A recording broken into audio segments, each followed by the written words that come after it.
صباح الخير. النهارده وصفتنا مختلفة شوية. انا عاملة وصفة حنة.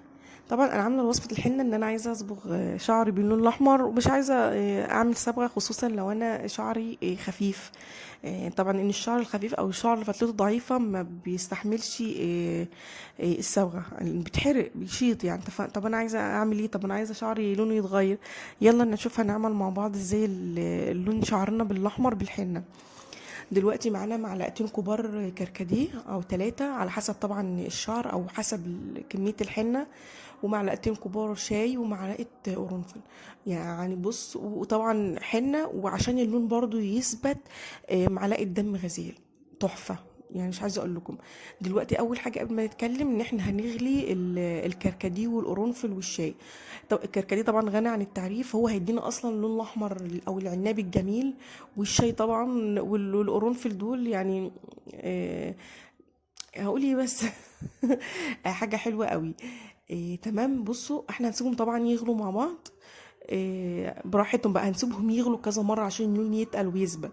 ودلوقتي دي الحنه نزلنا عليها بمعلقه دم غزال حلوه كده. طبعا دم الغزال ده تحفه.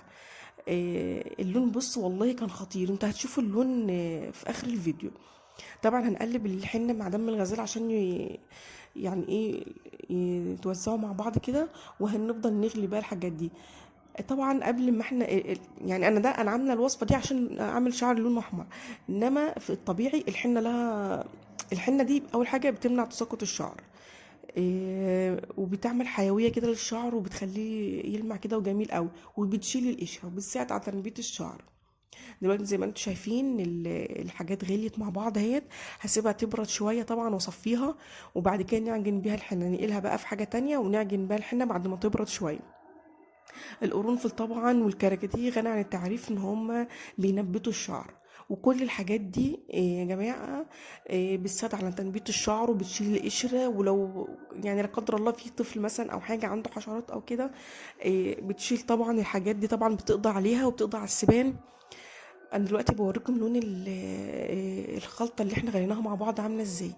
دلوقتي هكب بقى الحنة ودم الغزال في حاجه كده انا ما بستخدمهاش طبعا في الاكل كده. وهنبدا ايه بقى نعجنهم مع بعض.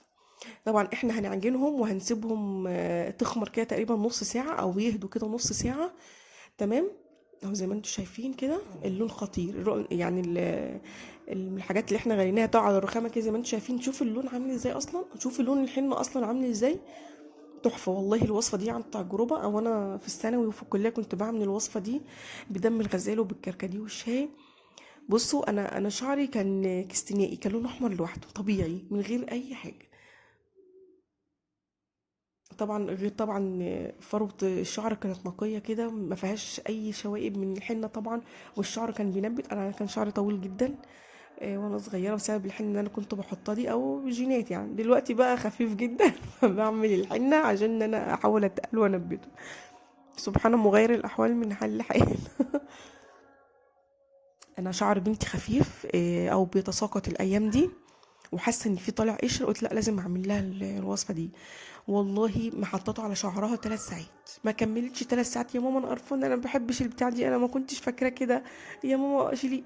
شلته. شعرها احمر، احمر خالص. مش كنت مصدقه طبعا الوصفه دي، بس هي عشان شعرها فاتح شويه فشعرها احمر اكتر من الشعر الغامق. طبعا هنفضل نعجن زي ما انتم شايفين كده. الحنه بتبقى سايبه شويه.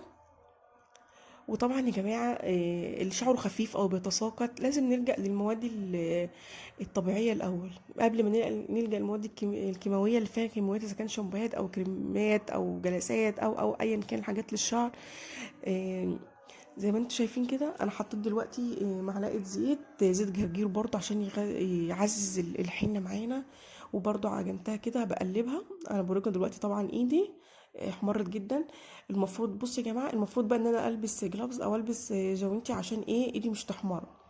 بس انا ايه بقى، انا عايزه ايدي تحمر الصراحه من الحنه، فسبت ايدي كده وهوريكم شكلها كمان شويه. كانت تحفه خطير، قعدت يومين كده محمره. بس طبعا مع غسيل المواعين اللي احنا متبهدلين فيه والمرمطه بتاعه المطبخ والولاد والغسيل والطلوع والنزول، الحنه ما عدتش الا يومين في ايدي.